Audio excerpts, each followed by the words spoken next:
Central government जो है parliamentary supremacy और प्रिविलेजेस के खिलाफ ये काम करते हुए मीडिया को इन्फॉर्म कर रही है और पार्लियामेंट को इन्फॉर्म नहीं कर रही है। मीडिया में जो लिखा गया है वो इस बात को बताता है कि मोदी हुकूमत वक्फ बोर्ड की ऑटोनॉमी को छीनना चाहती है। बीजेपी शुरू से वक्फ बोर्ड्स और वक्फ की प्रॉपर्टीज के खिलाफ रही है।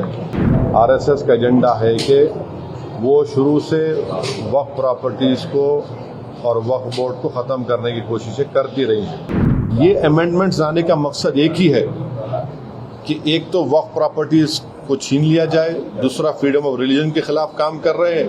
हम अपोज करते हैं इसको। सबसे पहली बात तो यह है कि जब पार्लियामेंट सेशन में है तो सेंट्रल गवर्नमेंट जो है पार्लियामेंट्री सुप्रीमेसी और प्रिविलेजेस के खिलाफ ये काम करते हुए मीडिया को इन्फॉर्म कर रही है और पार्लियामेंट को इन्फॉर्म नहीं कर रही है। पार्लियामेंट जब चल रहा है तो सरकार का काम है कि इमीडिएटली आप पार्लियामेंट को इन्फॉर्म करते, बजाय इसके कि आपने मीडिया को लीक किया। अब जो मीडिया ने रिपोर्ट किया उसकी बुनियाद पर मैं ये कह सकता हूं कि ये जो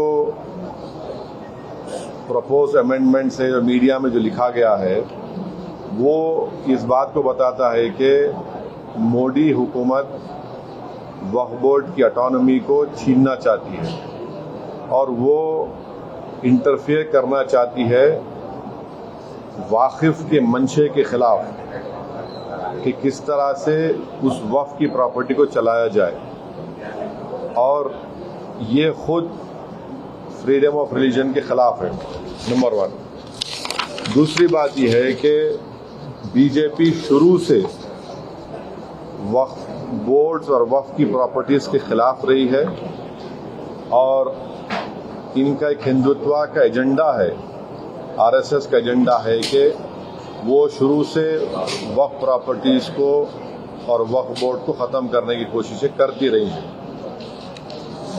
तीसरी बात यह है कि अब जो मीडिया के रिपोर्ट्स के ऊपर मैं अपना ये रिएक्शन दे रहा हूं कि एक बार किसी प्रॉपर्टी को वक्फ डिक्लेयर कर दिया गया तो हमेशा वक्फ रहता है। तो वक्फ एक्ट जो है 54 का है और 96 का है, जो 96 के एक्ट तो 2013 में अमेंड किया गया। वो सर्वे कमिश्नर को पावर्स देता है और सर्वे कमिश्नर को अपॉइंट कौन करती है? State government. तो सर्वे कमिश्नर वक्फ प्रॉपर्टीज आइडेंटिफाई करता, उसके बाद लिस्ट ऑफ वक्फ प्रिपेयर होती है सर्वे कमिश्नर की तरफ से, और वो सर्वे कमिश्नर जो स्टेट गवर्नमेंट का अपॉइंटी है उसको स्टेट गवर्नमेंट को भिजाता और state government gazette notification issue करती है। तो गजीट नोटिफिकेशन खुद एक ऑफिशियल एक्ट है और अगर गजीट नोटिफिकेशन 1 साल तक चैलेंज नहीं होती तो वो फाइनल हो जाती है और नेचर ऑफ वक्फ हो जाता है। इसको ये लोग चेंज करना चाहते हैं, यानी जो पहले से वक्फ हो चुकी हैं प्रॉपर्टीज, अब दोबारा उनको एस्टैब्लिश करना पड़ेगा कि ये वक्फ है। ये इम्पॉसिबिलिटी है।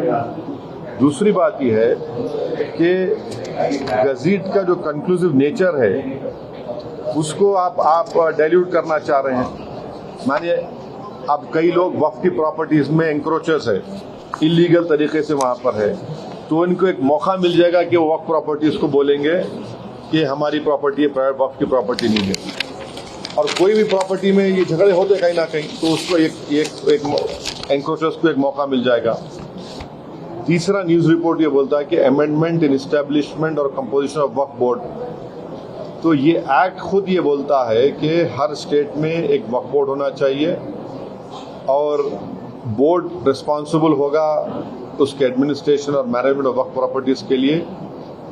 अब अगर आप अमेंडमेंट करेंगे establishment and composition of Waqf board में तो एक एडमिनिस्ट्रेटिव कियोस होगा, loss of autonomy Waqf board का होगा, और ये गवर्नमेंट का जो कंट्रोल है वक्फ बोर्ड के ऊपर, गवर्नमेंट का कंट्रोल बढ़ेगा तो वक्फ के इंडिपेंडेंस पे बहुत बड़ा असर पड़ेगा।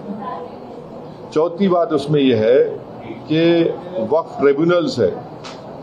अब ये जो मीडिया रिपोर्ट ये बोल रहा है कि गवर्नमेंट इन ट्राइब्यूनल्स को डाइल्यूट करना चाहती है अब ये ट्राइब्यूनल्स के पावर्स को डाइल्यूट कर देंगे तो फिर ये केसेस का क्या होगा, इनएफेक्टिव इन्फोर्समेंट होगा।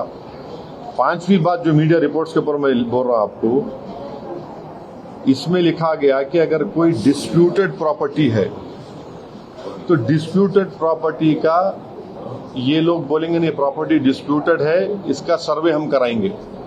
अगर कोई प्रॉपर्टी डिस्प्यूट है तो उसका फैसला जुडिशरी करती। यहां पर मोदी हुकूमत डिस्प्यूट क्रिएट करेगी, उसका सर्वे कराएंगे। अब सर्वे एग्जीक्यूटिव कराएगा या सीएम कराएगा या बीजेपी पावर बीजेपी कराएगी। अब जाहिर नतीजा क्या निकलेगा आपको मालूम है। तो ये भी एक तरीका है उस डिस्प्यूटेड प्रॉपर्टीज को डिस्प्यूट बनाना, पहले फिर सर्वे कराना उसका, और सर्वे में रिपोर्ट लिख देना कि नहीं ये वक्फ नहीं है।